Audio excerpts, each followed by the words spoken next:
जैसे ही डायंतिका और निशाच अपनी आंखें हमेशा हमेशा के लिए बंद कर देते हैं, चित्रा अपनी आंखें खोल लेती है। जब चित्रा अपनी आंखें खोलती है तो आंसू की बूंद में से फिर मूवमेंट होने लग जाता है। वो हिलने लग जाती है। युग ये सब जो आंसू की बूंद में देख रहा था, उसे सब कुछ धुंधला धुंधला नजर आने लग जाता है। उसे वापस से उस आंसू की बूंद में चित्रा का चेहरा नजर आने लग जाता है। चित्रा का चेहरा नजर आते ही आंसू की बूंद में हलचल होनी बंद हो जाती है। चित्रा रोते हुए युग से कहती है, युग बेटा, उस रात मेरे माता पिता ने मुझे एक नई जिंदगी दी, वो जिंदगी जो मुझे चाहिए ही नहीं थी। इससे अच्छा तो ये होता कि उस रात उन दोनों ने मुझे मरने दिया होता। तुम ही बताओ, वो जिंदगी भी भला कैसी जिंदगी जिसमें माता पिता का हाथ सिर पर ना हो। माता पिता के बिना जिंदगी जिंदगी नहीं रहती, बल्कि वो जिंदगी नरक से भी बदतर हो जाती है।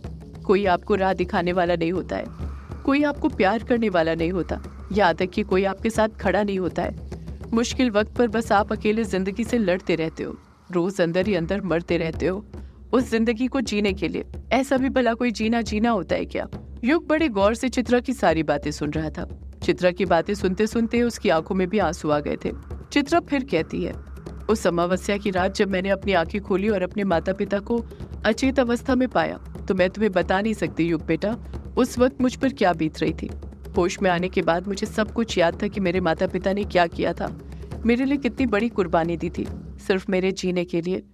मरने से पहले माँ ने मेरा हाथ पकड़कर मुझे जो बात बताई थी, वो सारी बातें याद थी मुझे। चित्रा अपना हाथ सामने की ओर करते हुए युग को आंसू की बूंद में दिखाते हुए कहती है, मैंने अपने इन्हीं हाथों से खुद अपने माता पिता का दाह संस्कार किया था। कोई नहीं था मेरे साथ। मेरा मन तो कर रहा था उस अग्नि में मैं खुद कूद जाऊं, पर फिर माँ पापा का चेहरा सामने आ गया और याद आया कि वो मुझे एक अच्छी जिंदगी जीते हुए देखना चाहते थे। वही उनका सपना था। तो फिर मैं कैसे उनका सपना तोड़ देती? उनके सपने को पूरा करना ही मेरा सपना बन गया था। इतना कहकर चित्रा एक लंबी आह भरती और फिर बोल पड़ती है, जिस घर में हम रहा करते थे वो घर मुझे काटने के लिए दौड़ता था। काटने के लिए कैसे न दौड़ता? उस घर में माँ पापा के साथ बिताई हुई मेरी सुनहरी यादें जो थी, उस चीज और जगह को देखकर मुझे माँ पापा के साथ बिताई हुई यादें याद आ जाया करती थी। 1 महीने के अंदर ही मैं समझ गई थी कि मैं उस घर में नहीं रह सकती थी। सिर्फ उस घर में नहीं, बल्कि उस शहर में ही नहीं रह सकती थी। मुझे कहीं दूर जाना होगा। मैं उस जगह से बहुत दूर जाना चाहती थी, इसलिए अपने कॉलेज की पढ़ाई पूरी करने के लिए मैं कोलकाता छोड़कर दिल्ली आ गई। पर जब मैं दिल्ली जाने की तैयारी कर रही थी और घर से निकलने ही वाली थी कि मेरी मुलाकात एक ऐसे शख्स से हुई जिससे माँ पापा कभी नहीं चाहते थे कि मैं मिलूं। चित्रा की ये बात कहते ही आंसू की बूंद में फिर से हलचल होनी शुरू हो जाती है। चित्रा का चेहरा धुंधला होने लग जाता है। देखते ही देखते युग को आंसू की बूंद में कुछ और नजर आने लग जाता है और युग देखता है कि चित्रा घर के अंदर थी और उसने बड़े बड़े 2 बैग में अपना सारा सामान पैक कर लिया था। उसे देखकर ऐसा लग रहा था जैसे वो वहां से जाने के लिए बस निकलने ही जा रही थी। उसने अपने दोनों हाथों में बड़े बड़े ट्रैवलिंग बैग पकड़ कर रखे हुए थे। चित्रा दरवाजा खोलने लग जाती है। वो जैसे ही दरवाजा खोलती है, उसे दरवाजे पर एक औरत खड़ी नजर आती है। वो औरत काफी सुंदर थी, इतनी ज्यादा सुंदर कि उसको देखकर कोई भी उसकी उम्र का अंदाजा नहीं लगा सकता था। वो 24-25 साल की लग रही थी, जिसने गोल्डन रंग की साड़ी पहनी हुई थी। आंखों में काजल और होठों पर लाल लिपस्टिक लगा कर रखी हुई थी। चित्रा उस औरत को पहली बार देख रही थी, इसलिए वो उसे बस देखते ही रह जाती है। वो औरत इतनी ज्यादा सुंदर थी कि चित्रा कुछ बोल ही नहीं पा रही थी। उस औरत की खूबसूरती ने चित्रा को खामोश कर दिया था। वो औरत जब अपनी भवें ऊपर उठाते हुए चित्रा को इशारा करती है, तब जाकर चित्रा कुछ हरकत में आती है। चित्रा अपने हाथ से इशारा करते हुए उस औरत से पूछती है, आप कौन? इतना कहकर चित्रा चुप हो जाती है। वो औरत चित्रा के सवाल का कुछ जवाब नहीं देती है, बस उसे ऊपर से लेकर नीचे तक निहारते रहती है। वो औरत बड़े प्यार से चित्रा को देखते हुए कहती है, वही आंखें, वही सुंदरता, वही तेज। इतना कहकर वो औरत भी चुप हो जाती है। वो औरत जितनी ज्यादा सुंदर थी, उतनी ही ज्यादा सुंदर उसकी आवाज भी थी। चित्रा उस औरत को घूरते हुए फिर उससे पूछ पड़ती है, किससे मिलना है आपको? वो औरत तुरंत पलटकर जवाब देती है, मिलना तो तुमसे ही चाहती थी, काफी वक्त से, पर तुम्हारे माँ पापा ने मुझे कभी तुमसे मिलने ही नहीं दिया। इतना कहकर वो औरत घर के अंदर घुस जाती है। चित्रा उसे चाहकर भी नहीं रोक पाती है। वो औरत इतनी फुर्ती के साथ घर के अंदर घुसी थी। वो औरत घर के अंदर घुसकर घर में रखे सारे सामान पर अपनी नजरें दौड़ाने लग जाती है। तभी उस औरत की चित्रा के बैग पर नजर पड़ती है। वो औरत तुरंत चित्रा से पूछती है, तुम कहीं जा रही हो? चित्रा को उस औरत के सवाल का जवाब देना ठीक नहीं लगता है, क्योंकि उसके मन में पहले ही उस औरत को लेकर कई सवाल चल रहे थे जो वो उस औरत से पूछना चाहती थी। चित्रा फिर एक बार उस औरत से पूछ पड़ती है, कौन हो तुम? मैंने तुम्हें पहचाना नहीं। वो औरत बड़े प्यार से जवाब देती है, तुम मुझे नहीं पहचानती तो क्या हुआ चित्रा, मैं तुम्हें अच्छे से पहचानती हूँ। इतना कहकर वो औरत वहाँ पर जो आईना लगा हुआ था उसके सामने जाकर खड़ी हो जाती है। वो औरत आईने के अंदर देखते हुए कहती है, कैसी हो तुम डायन चित्रा? जैसे ही वो औरत ये बात बोलती है, चित्रा की जान हलक में आ जाती है। एक सेकंड के लिए तो उसके पैरों तले जमीन ही खिसक जाती है, क्योंकि उसके अलावा कोई ये बात नहीं जानता था कि वो एक डायन है। चित्रा तुरंत उस औरत की तरफ देखने लग जाती है। जब चित्रा उस औरत का चेहरा आईने में देखती है तो हैरान रह जाती है। आईने में उस औरत का चेहरा नजर नहीं आ रहा था, बल्कि वहाँ पर एक सुनहरी बिल्ली नजर आ रही थी। वही सुनहरी बिल्ली जो चित्रा के जन्म के वक्त नजर आई थी और हमेशा उसे कहीं ना कहीं दिखती रहती है।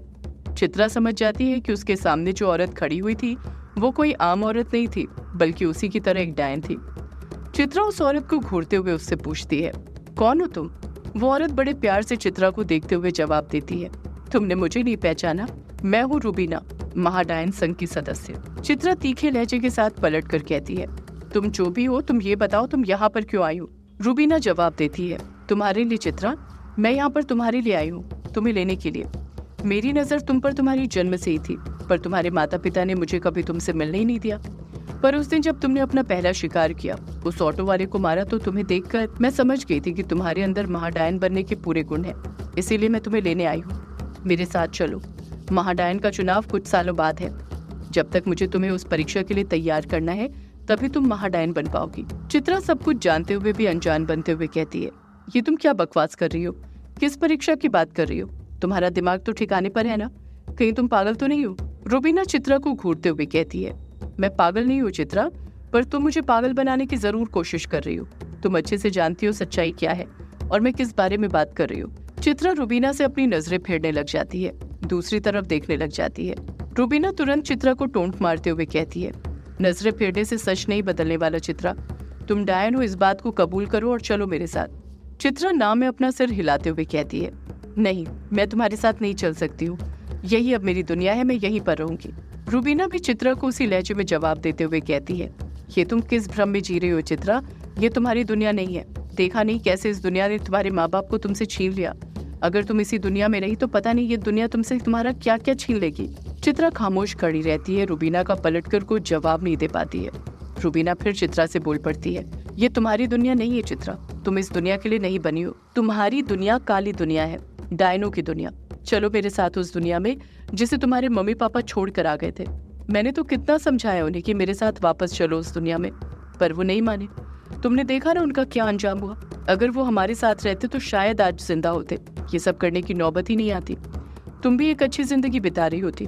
चित्रा अभी भी खामोश रहती है, उसके कुछ समझ नहीं आ रहा था वो क्या करे। रूबीना एक नम लहजे के साथ चित्रा से कहती है, चलो चित्रा मेरे साथ चलो। तुम्हें नहीं पता पर तुम बाकी डायनों से अलग हो, तुम महाडायन बन सकती हो।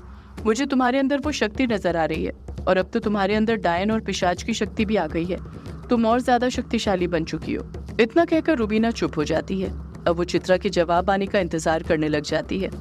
उसे अब पूरी उम्मीद थी कि चित्रा उसे कुछ न कुछ पलटकर जरूर कहेगी, और आखिरकार चित्रा बोल ही देती है। चित्रा रोते हुए कहती है, ये डायन और पिशाच की शक्ति कैसे मेरे पास आई है, ये जानती है ना आप? रूबीना खामोश रहती है।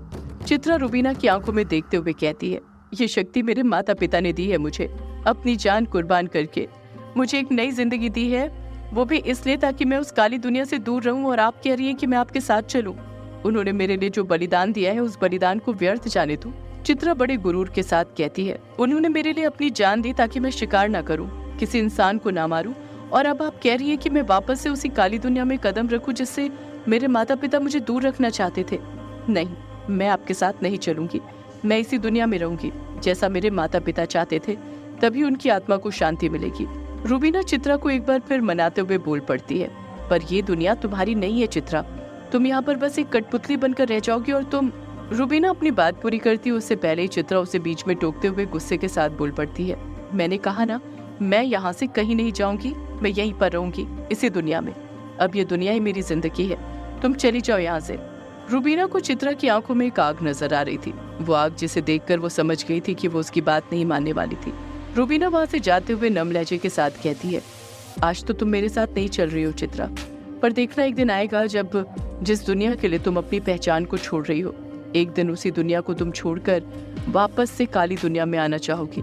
इस दुनिया के द्वार भले ही तुम्हारे लिए बंद हो जाए, पर डायनों की काली दुनिया के द्वार तुम्हारे लिए हमेशा हमेशा के लिए खुले रहेंगे। चित्रा खामोश खड़ी रहती है, पलटकर कुछ नहीं कहती है। रूबीना चित्रा को एकटक देखती है, पर जब चित्रा पलटकर कुछ कहती नहीं है तो वो खुद वहाँ से जाने लग जाती है। जैसे ही रुबीना वहाँ से जाने के लिए अपना कदम बढ़ाती है, आंसू की बूंद के अंदर फिर से हलचल होने लग जाती है। युग को फिर से सब कुछ धुंधला नजर आने लग जाता है और देखते ही देखते चित्रा का चेहरा उसको दिखाई देने लग जाता है। चित्रा युग से कहती है, युग बेटा, उस दिन मैंने सोच लिया था कि मैं एक आम जिंदगी जीऊंगी जो तुम्हारे नाना नानी चाहते थे। इसलिए रुबीना के लाख कहने पर भी मैंने उसकी बात नहीं मानी, उसके साथ नहीं गई और उसके जाते ही मैं दिल्ली आ गई अपनी आगे की पढ़ाई करने के लिए, एक नई जिंदगी की शुरुआत करने के लिए। चित्रा एक गहरी सांस अपने सीने के भीतर भरती है और फिर बोल पड़ती है, पापा बचपन में हमेशा मुझसे कहते थे कि हमें वही काम करना चाहिए जिसमें वो काम हमें काम ना लगे, बल्कि उस काम में इस तरह दिल लगे कि दिन और रात का पता न चले। मेरा बचपन से ही पेंटिंग करने में मन लगता था, एक वही चीज़ थी जो मैं बहुत अच्छे से कर सकती थी। इसीलिए दिल्ली आकर मैंने बीए किया आर्ट से। कोलकाता में हमारी जो भी संपत्ति थी मैं सब कुछ बेच कर आ गई थी, उसी से मेरा दिल्ली शहर में गुजारा चल रहा था। मैंने कभी इस बारे में नहीं सोचा कि मैं एक महान पेंटर बनूं। मुझे तो बस पेंटिंग करना पसंद था और मैं बस वही करना चाहती थी, इसलिए दिन रात बस वही करती रहती थी। पर मुझे क्या पता था जिस पेंटिंग में मैं दिन रात लगी रहती थी, एक दिन वही पेंटिंग मुझे एक ऐसे शख्स से मिलाएगी जिससे मुझे कभी नहीं मिलना चाहिए था। अगर मैं उससे नहीं मिलती तो शायद तुम्हारी माँ को कभी डायनो की काली दुनिया में प्रवेश लेने की जरूरत नहीं पड़ती। सदियों से है पुरानी ये है यक्षिणी की कहानी। यक्षिणी एक आग है, यक्षिणी तेरा ख्वाब है।